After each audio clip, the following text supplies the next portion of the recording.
अवगुण चित्त में प्रकट हुआ। अवगुण जन्म से नहीं होते हमारे अंदर, धीरे धीरे धीरे धीरे आते हैं। जैसे ही कोई अवगुण आता है, आज किसी की ऐसी बात पर क्रोध आ गया जिस पर आना ही नहीं चाहिए था, फिर भी आ गया आपको, तुरंत जाइए अपने ठाकुर जी के पास, गुरुनाथ इतनी बड़ी बात नहीं थी, मुझे क्रोध आ गया, आप कृपा करो मेरा ये क्रोध शांत हो। तुरंत ठाकुर जी के सामने प्रस्तुत करोगे, तुरंत ठाकुर जी लिए महाराज जो भी अवगुण आया चित्त में तुरंत उसको ध्वस्त करेंगे। लेकिन आप क्या करते हैं, क्रोध आ गया, अब क्रोध आ गया तो उसको भीतर ही रहने देते हैं, कभी ठाकुर जी के आगे प्रस्तुत नहीं करते, तो भीतर ही रहा वो अपनी जगह जगह स्थान बना लेता। फिर ठाकुर जी से जब आप बहुत दिन बाद कहते हो, ठाकुर जी ढूंढते हैं, वो मिलता ही नहीं, कहां घुस गया भीतर। अवगुण का तुरंत प्रस्तुतिकरण ठाकुर जी के सामने करो। समझ में आई बात?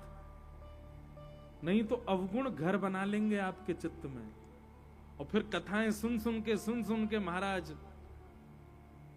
पूरा जीवन धक्का खाते रहो, तब भी अवगुण निकल नहीं पाएगा।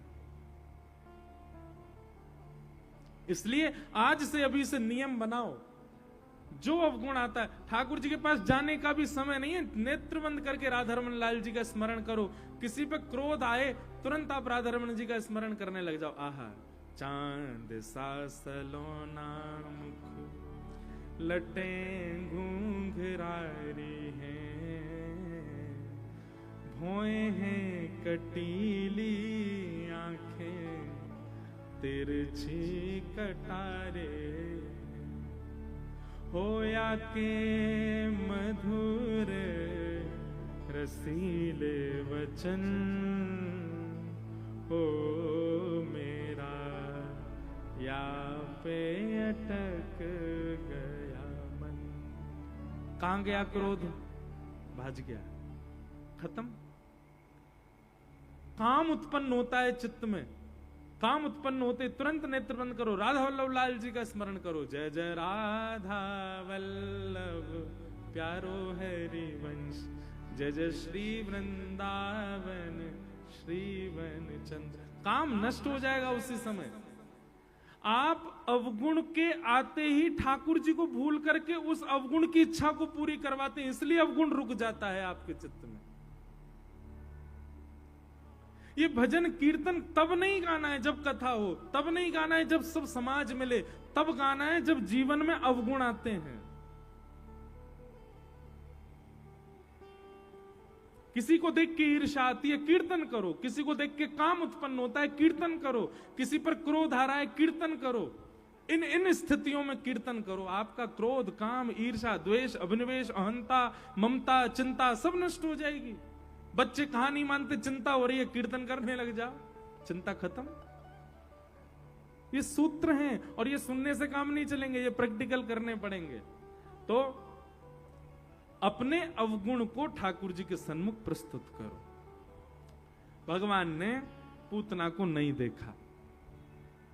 पूतना ने जैसे ही अपना पयोधर भगवान के मुख में दिया, भगवान ने उसके विष को पिया, दूध को पिया, पुण्यों को पिया, पापों को पिया, और अंत में ठाकुर जी ने दोनों छोटे छोटे हाथों से उसके पयोधर को पकड़ करके प्राणै शमम रोष शमन वितो पिबत गाढ़म कराभ्याम भगवान प्रपिड्य तत्।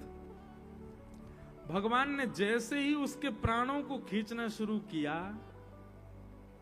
अब तो पूतना पकड़ करके ठाकुर जी को दूर खींचे, लेकिन ठाकुर जी और कस के पकड़े और उसके प्राणों को पीने लगे। जैसे ही प्राण पीने लगे, अपने वास्तविक रूप में आने लगी, राक्षसी बनने लगी, विशाल विकराल स्वरूप हो गया। सामुंच मुंचाल मित प्रभाषणी चिल्लाने लगी, अरे बालक छोड़, अरे बालक छोड़। ठाकुर जी को पकड़ करके पूरे ताकत से खींच रही है, लेकिन ठाकुर नेक से छेदना के ठाकुर जी में कहां से ताकत आ गई, ऐसी पकड़ रखी है पूतना। और जैसे ही पूतना कहने लगी छोड़ छोड़ छोड़, सो ठाकुर जी ने पयोधर मुख से निकाला और छेदना के ठाकुर जी बोले, मौसी जी हम पे तो पकड़वैया आवे, छोड़नो ना आवे। और एक बार जाकू पकड़ ले ना, चाहे वो भगत हो चाहे राक्षस हो, फिर तो ठिकाने लगा के ही छोड़े वहां। छेदना के ठाकुर जी जैसे ही बोल पड़े, महाराज पूतना तो व्याकुल हो गई। भगवान ने उसके प्राणों को खींच करके गोविंदाय नमो नमः बोल पूतना मर्दन भगवान की। धड़ाम से पूतना का विशाल शरीर गिरा। सब ब्रजवासी दौड़ करके गए, जाके देखा तो महाराज राक्षसी पड़ी है। पूतना के पयोधर से ठाकुर जी को उठाया और सब ब्रजवासी लेकर के गौशाला गए। गौशाला में ले जाकर के ठाकुर जी के 12 अंगों पर गौरज लगाई, गौमूत्र से स्नान कराया। बंधुओं,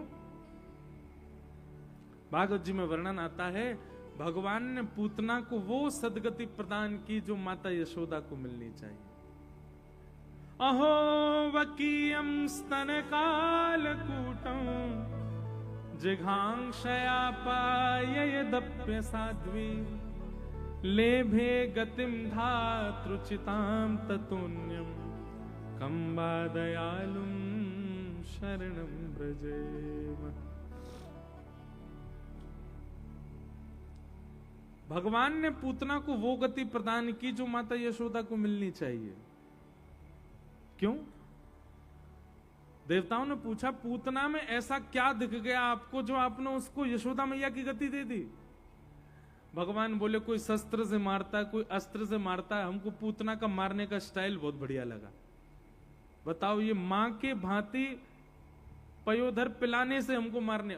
देखो, इसीलिए कहते हैं न जाने कौन से गुण पर दयानिधि रीझ जाते हैं। ठाकुर जी को ना जाने हमारा कौन सा गुण बढ़िया लग जाए। एक बार रामानुजाचार्य जी ने श्री जगन्नाथ भगवान के, जगन्नाथ जी कितने लोग गए हाथ ऊपर करो। वाह भैया, जलंधर वासियों यहीं रहते हो क्या आप लोग? अरे कभी कभी निकसे करो, पंजाब ते बाहर भाई कितने, बिल्कुल 4-5 लोगों ने उठाए बस। कब जाओगे? इसी साल जाओ, जितने उन्हें हाथ नहीं उठाए सब जगन्नाथपुरी होके आओ। भाई हर साल एक धाम तो जाया करो ठाकुर जी को प्रणाम करने। तो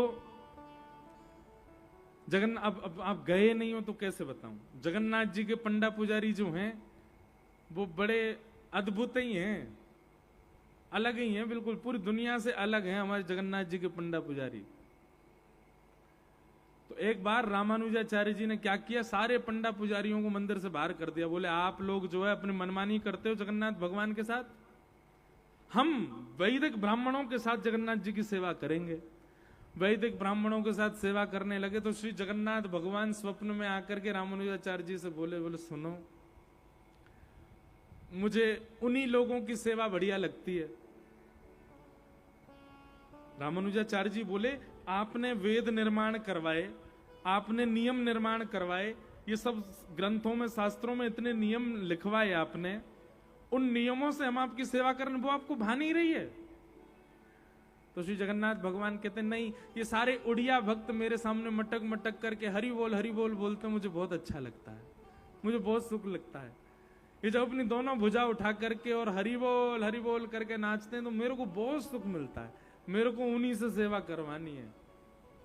तो ना जाने कहां किसकी कैसी सेवा ठाकुर जी को बढ़िया लग रही है। सदन कसाई वो तो मांस काट करके तराजू पे तोलता था और तराजू में एक तरफ भार की जगह शालिग्राम भगवान रखता था और उससे मांस तोलता था। एक बार एक संत ने देख लिया तो संत ने देख करके कहा राम राम राम राम, क्या करते हो तुम? शालिग्राम भगवान को भार बना करके तराजू तोलते हो, इनको हमको दो। सदन कसाई भक्त था, उसने कहा भगवान मुझे नहीं पता था कि ये भगवान है, आप ले जाओ। पंडित जी ले गए विद्वान और पंचामृत से स्नान करा करके चांदी के सिंहासन पर बिठा करके बढ़िया चंदन लगा के माला वाला पहना के आरती की। रात्रि जैसे सोए तो शालिग्राम भगवान स्वप्न में आ गए, रोने लगे। पुजारी जी बोले क्या हो गया भगवान, आपको सेवा बढ़िया नहीं लगी? वो नहीं, हमको उसके तराजू में लुढ़कने में मजा आता है, हमको वापस वहीं छोड़ आओ उसके पास। वो तराजू जब तोलता है वो उसमें जब हम इधर उधर लुढ़कते हैं तो हमको बहुत सुख मिलता है, हमको उसी के पास रहना है। तो ठाकुर जी को कहां क्या भा जाए ये ठाकुर जी जाने। लेकिन इसमें एक बात है, आप लोग प्रश्न करें तो महाराज जी फिर हम क्या करें? ठाकुर जी को तो कुछ भी भा जाता है। सदन कसाई तो मांस बेचता था, ठाकुर जी को वही भा गया। यहां पर सदन कसाई का मांस बेचना प्रधान नहीं है। वहां जगन्नाथपुरी में पंडा पुजारियों का हरिबोल बोल के मटकना वो नृत्य प्रधान नहीं है। सब जगह एक चीज की प्रधानता है, क्या? भोलापन, सीधापन, सहजता, सरलता, वो ठाकुर जी को ज्यादा प्रिय लगती है। आप जितने चतुर बनोगे ठाकुर जी उतने दूर रहेंगे, और आप जितने सहज, जितने भोरे, जितने सीधे रहोगे उतने ठाकुर जी को प्रिय लगोगे। अब भोला व्यक्ति तो कुछ भी कर सकता है, चतुर व्यक्ति को पता है कि क्या उचित है क्या अनुचित है, तो भोले व्यक्ति को थोड़ी पता होता है। कर्माबाई के भक्ति में क्या है? भोलापन। एक कथा में सुनाया करता हूं कि एक बार एक शिकारी कहीं जा रहा था, तो जंगल में एक गुफा में एक संत बैठे थे, बैठ करके समाधि लगा के बैठे थे। शिकारी ने उनको देख लिया। उसको देख करके लगा कि मेरी मां कहती थी कहीं भी संत मिले तो संत के चरणों में कुछ प्रसाद भेंट करनी चाहिए। तो उसने क्या किया, एक हिरण को जाल में फंसाया और उस हिरण को लेकर के गया भेंट में संत के पास। संत के चरणों में जाकर के प्रणाम करके बोला, जय हो गुरुदेव, आपके चरणों में मेरा प्रणाम।